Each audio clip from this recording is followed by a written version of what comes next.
บายดีเนาะสบายดีวันนี้สิมาห้องเพลงใหม่เนาะเพลงใหม่ยังบ่ทันได้อัดให้ดอกแต่ว่าเห็นดนตรีไปแล้วยังบ่ทันได้อัดเสียง สิมาห้องให้ฟังจักครึ่งหนึงกันเนาะ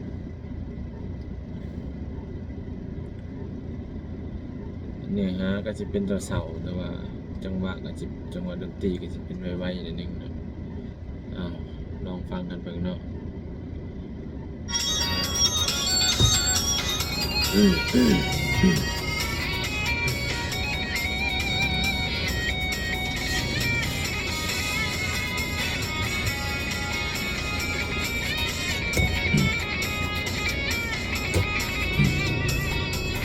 อายขออาสา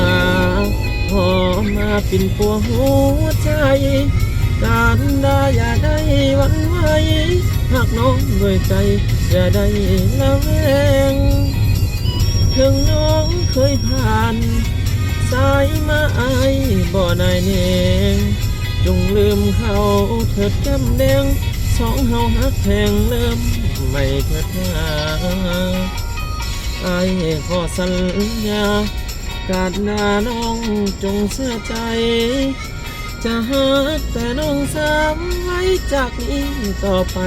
บ่ให้ผิดหวังให้น้องหับผู้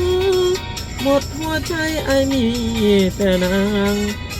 บ่ปล่อยให้น้องอ้างว้างจะอยู่ข้างๆกับน้องตลอดไปลองให้ฟังคร่าวๆเนาะลองเบิ่งว่ามันสินั่นเนาะฟังเบิ่งเวลาอัดเสียงนำกันเด้อว่าบางที